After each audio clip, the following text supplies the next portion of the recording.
Hi everyone, it's me, Andrew the Astronaut. Yes, I am back after what has been 22 days since uploading, and well, it's been very busy with the school stuff. State testing has been going on, and more of my time has been chucked into studying instead of making content. But this is my honest opinion on Kerbal Space Program 2. You probably have heard of it. I mean, if you watch this channel or have clicked on this video, you probably know about space and Kerbal Space Program. And my general opinion is, why are the specs like crazy? You need an RTX 3090 in order for this game to work, and I really think that is crazy. Here's just some footage of what KSP1 can look like with mods that can run on Mac with an M1 processor. It's glorious, it looks beautiful.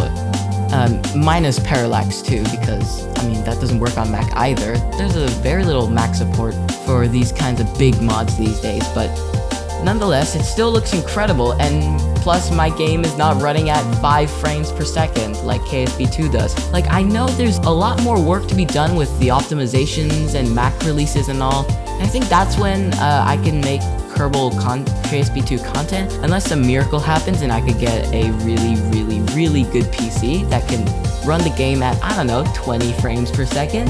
That's probably gonna be the max right now because, yeah, it's a bit slow. And Private Division, really, like, why did you develop a game around these such high specs? 5% of people on Steam can actually play this video game. A video game. You know how many people can play a 720p YouTube video? Everyone with a computer. Unless you have a Macintosh really old computer. Basically everyone. And developing a video game off of this like high level is just not a smart move.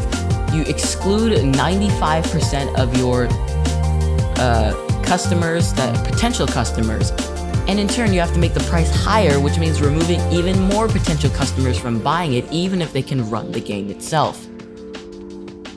Anyways, this leads a great segment towards price.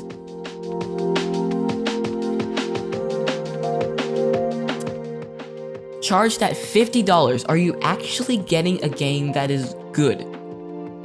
Right now, I would say no.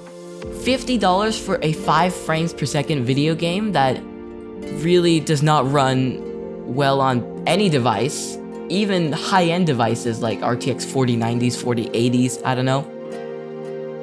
But for $50, you're getting a game that is in alpha, well, almost alpha, but beta release, early access. You're getting a game that has a lot of bugs, you're getting a game that doesn't have a lot of the core mechanics placed in, and it's also mind-bogglingly expensive. Compare that with Kerbal Space Program 1, which was $30 when I bought it during 1.11. I really think that you buy KSP1 at $30, that is a solid deal. You're getting a lot of stuff. You get access to tons of mods, tons of engineering ideas, so many really good things. Now, KSP2, while it does have a lot of good quality of life features like recoloring and stuff like that, procedural parts, you can already get these using mods like BB Armory, B9 Aerospace, and Simple Repaint. These are really good solutions if you want to make KSP1 feel more like KSP2. But then again, there's nothing like the real thing, and KSP2 does its purpose to be an early access game pretty well, I would say. But here's one more thing.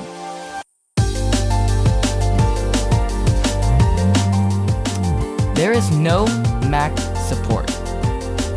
I really do think that this is a bit of an issue.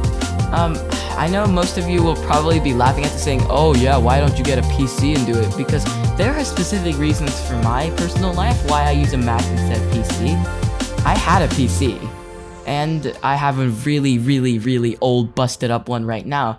But the reason why I use macOS is its flexibility and generally the Apple ecosystem. I'm not gonna try and stray into Mr. Who's the Boss and MKBHD territory about talking about, oh yeah, Windows does this better or macOS does this better, but I use an M1 Mac Mini, not even I don't use a MacBook Pro, And the performance is absolutely astounding. I have tested this compared to one of my friends who has a RTX 3080, I believe, at his house, and my Mac performed almost as good. It performed just as well as the recommended system requirements for KSP2, but for the GPU, it kind of underperformed, but not by that much that it would probably make that much of a difference. But really, they should have added Mac support earlier on. Like, I suspected that probably by patch 2 there'll be a Mac OS support thing. But no, after 1.0,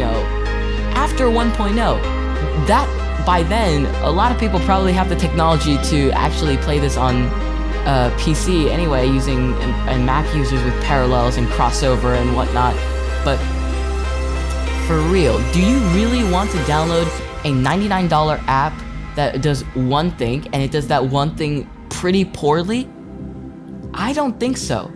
I think that Private Division should have added Mac support for KSP2 a long time ago. Like this, I would have rather waited 2 more years to get Mac support than get a game that only has one OS support.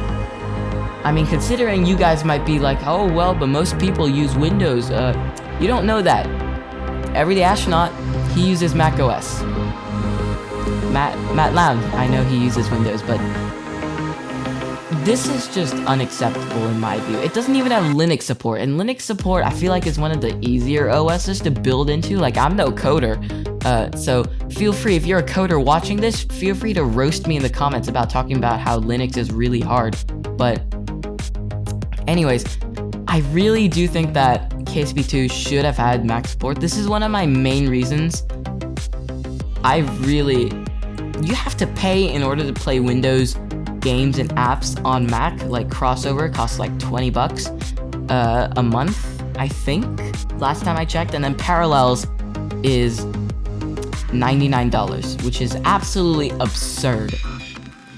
I really don't get why it is priced so high compared to something else, but nonetheless, really, my honest opinion on KSP2, should you buy it? This is the thing that you came here for me. I mean, I have no experience with this game, but I have seen people play, I have seen people complain about it, I've seen people praise it. And it all comes down, this is just my opinion. You guys can choose. I am not an authority that can force you to buy a video game. No, you guys decide for yourself. But, in my opinion, if you have the hardware and money to buy this, then yeah, go for it. It's an amazing game it's a great sequel to a great game, so go for it. If not, I suggest probably waiting to cash in a little bit more money instead of paying $99 to buy Parallels, or $20 a month for crossover. So my honest opinion is, if you have the hardware, you should buy it. You don't? You probably should wait. So that was my honest opinion on Kerbal Space Program 2. A great video game nonetheless. I've seen a lot of creators play this video game. It's been so fun watching the dev team grow and showing us all the new things that's to come. Next thing on the roadmap is science, so we could probably expect that in 5 months time-ish is my worst case scenario. But until then, I've been Andrew the Astronaut, signing off.